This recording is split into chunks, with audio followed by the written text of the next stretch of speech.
ఈ వెహికల్ నేను early morning shop తీయకముందు మా ఇంటి దగ్గరకొచ్చి బ్రో బండి ఆగిపోయింది అర్జెంట్‌గా రండి అంటే వచ్చి చూసాను. తీరా చూస్తే BS6 కంప్లెయింట్ ఏంటంటే బ్యాటరీ డౌన్ అనమాట. బ్యాటరీ డౌన్ అయితే సర్లే కిక్ కూడా కొట్టాను. స్టార్ట్ అవ్వతలేదు. ప్లగ్ చెక్ చేశాను. అడాప్టర్ మార్చారా చెక్ చేసినా అయినా స్విచ్ ఆన్ అవ్వలేదు. సో, ఫైనల్లీ పెట్రోల్ ఉందా అంటే ఉన్నదని చెప్పేసన్నాను. తీరా అసలు పెట్రోల్ ఎలా ఉంది చెక్ చేద్దామనేసి బండి వాల్చి ఓపెన్ చేసి చూస్తే అందులో కంప్లీట్‌గా వాటర్ అయితే వచ్చిందండి. కంప్లీట్‌గా వాటర్ అయితే వచ్చింది. పెట్రోల్ రాలేదు. అండ్ దట్ టూ చూసారు కదా! పెట్రోల్ ఫిల్టర్ పైన ఎంత డస్ట్ అయితే ఉందో, అసలు ఎలాంటి డస్ట్ ట్యాంక్‌లోకి ఎలా ఎళ్ళింది అన్న క్వెషన్ మీకు రైజ్ అయితే దానికి ఆన్సర్ నేను చెప్తాను.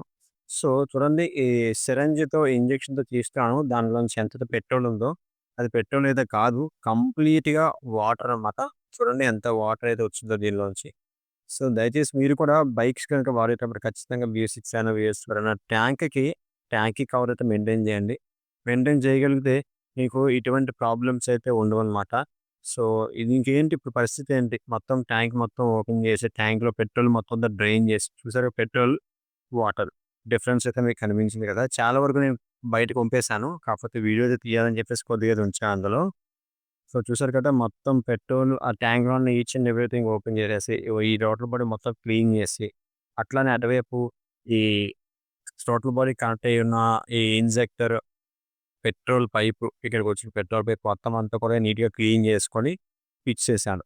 సో, దానికన్నా ముందు పెట్రోల్ ఫిల్టర్‌ది ఈ మోడల్ మన దగ్గర అవైలబుల్ లేకపోతే పెట్రోల్ ఫిల్టర్ తెప్పించి సాయంత్రం end of the day petrol filter తెప్పించి పెట్రోల్ ఫిల్టర్ వేసి పెట్రోల్ పోసి బండైతే ఇంజెక్టర్‌లోంచి పెట్రోల్ ఫ్లో అవుతుందో కూడా చెక్ చేసి మనం ఫిక్స్ చేయడం అయితే జరిగింది.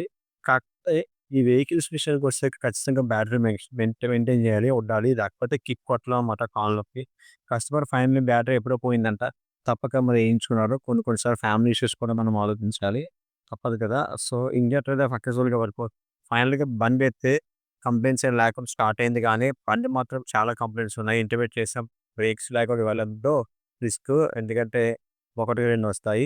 అట్లనే యాక్సిలరేటర్ కేబుల్ కూడా పట్టేస్తుందని చెప్పారాయన. అది కూడా మనం ఫ్రీ ఆఫ్ కాస్ట్ అయితే చేయడం జరిగింది.